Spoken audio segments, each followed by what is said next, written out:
আমার দিনী ভাই বোনেরা এবং প্রিয় শিক্ষার্থী বৃন্দগণ, আসসালামু আলাইকুম ওয়া রাহমাতুল্লাহি ওয়া বারাকাতুহু। আশা করি আল্লাহর রহমতে আপনারা সকলেই ভালো আছেন। তো গত পর্বে আমরা যে শব্দগুলো আছে শব্দগুলো নিয়ে আমি আলোচনা করতেছিলাম। তো আজকে বাকি যে কয়টি শব্দ আছে সেগুলো নিয়ে আলোচনা করার চেষ্টা করব। তো এগুলার আরেকটি নাম হলো আপনার বলা হয় মুরাক্কাব বলে, যাকে বলা হয় মানে একটা একটার সাথে মিলিত হয়, ঠিক আছে? এটাকে আমরা শব্দ বলি, আর একটা ভাষায় বলা হয় যে মোরাক্কাব। তো যাই হোক, এই সম্পর্কে আমরা আলোচনা করব। তাহলে কথা আর বাড়াবো না, ক্লাসের দিকে ফোকাস করি।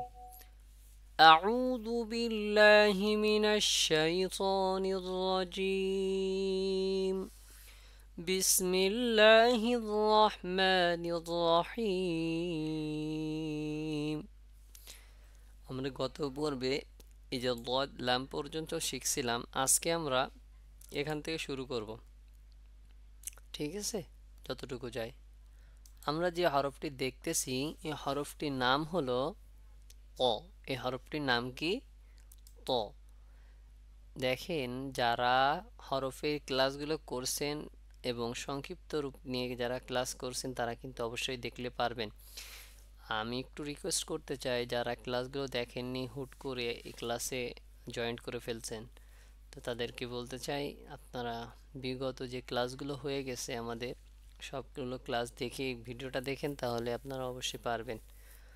তো এই যে বলতেছিলাম, এই হরফটির নাম হলো ত, আর এটির নাম লাম, এটির নাম বা। তাহলে পড়তে হবে প ল্যাম বা, প ল্যাম বা। এবং এই যে হরফটি দেখতেছেন এই হরফটির নাম হলো বা। এই হরফটির নাম কি? বা। এবং এই যে হরফটি দেখতেছেন এই হরফটির নাম হলো ত। এই হরফটির নাম ত। আপনাদের সুবিধার জন্য আমি একটু যে আপনার জুম করে নিই, যাতে একটু ভালোভাবে বুঝাইতে পারি। এইভাবে বুঝাই যাতে আপনারা ভালো করে বোঝেন যখন যে শব্দটা বলি। তাহলে এই যে হরফটি দেখতেছেন এটার নাম বা, এবং এই যে হরফটি দেখতেছেন এই হরফটির নাম ত, আর এই যে এটার নাম শিন। তাহলে কি? বা, ত, শিন। এবার এই দুইটা হরফ পড়বো। এই হরফটি দেখতেছেন এই হরফটির নাম হলো বা, এটির নাম ত। দেখেন, আমি যেটা পড়াচ্ছি সেটার উপরে আমি ক্লিক করে আপনাদেরকে বোঝাচ্ছি এবং গোলাকৃতি করে রাখছি জুম করে, যাতে আপনারা ধরতে পারেন আমি কোনটাকে বলতেছি, এজন্য আর কি জুম করে নেওয়া। এবং আমরা যে হরফটি এবার দেখতেছি হরফটির নাম হলো ল। সবাই একটু দেখবেন ভালোভাবে, আমি যেভাবে পড়াচ্ছি এভাবে পড়তে পারলে অবশ্যই শিখতে পারবেন। যে হরফটি দেখতেছি এই হরফটির নাম ল, আর এই যে হরফটিকে আমরা কখনো আলিফ বলবো না, এটির নাম ল্যাম, আর এটির নাম মিম। তাহলে কি পড়লাম? ল, ল্যাম, মিম। এবার এই শব্দ সম্পর্কে জানবো। এই শব্দের ভিতরে তিনটি হরফ আছে। এই যে প্রথম যে হরফটি আছে হরফটির নাম হলো কি? আইন। আর মাঝে যে হরফটি দেখতেছি এটির নাম ল। দেখেন, এই ত আর এই ল দুইটাই কিন্তু দেখতে সেম, পার্থক্য একটাই, মাঝে শুধু নোক্তা আছে উপরে, এতটুকুই পার্থক্য।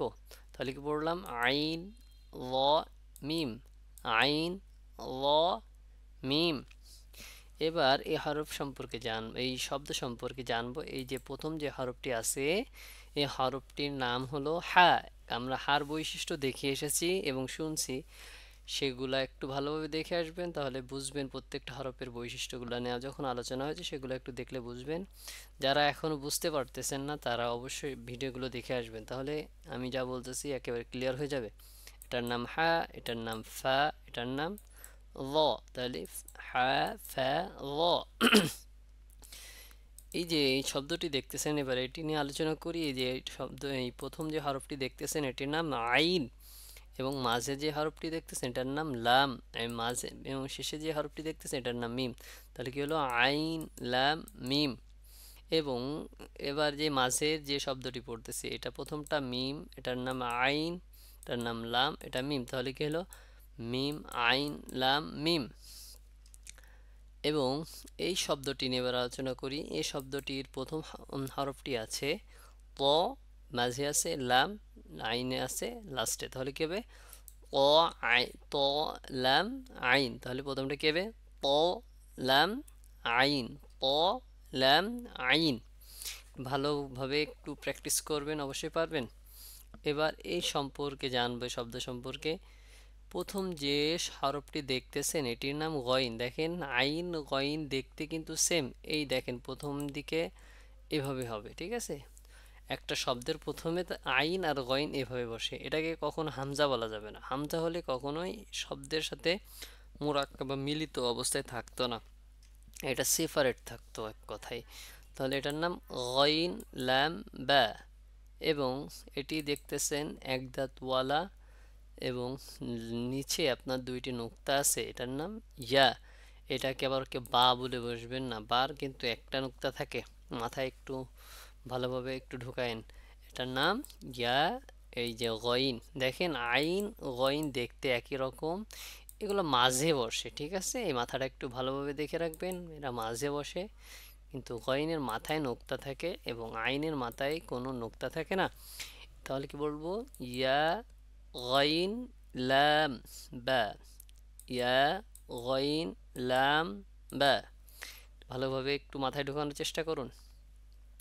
এবারে হরফ এই শব্দ সম্পর্কে জানবো। দেখেন এই হরফটি আর হরফটি দেখতে কিন্তু সেম, কথার পার্থক্য দুইটা নুক্তা এখানে আছে, একটা নুক্তা, এতটুকু বুঝলেই হবে। দেখেন আমরা জানি একটা নুক্তা যেটা আছে সেটির নাম বা, আর যেটা দুইটা নুক্তা সেটির নাম ইয়া।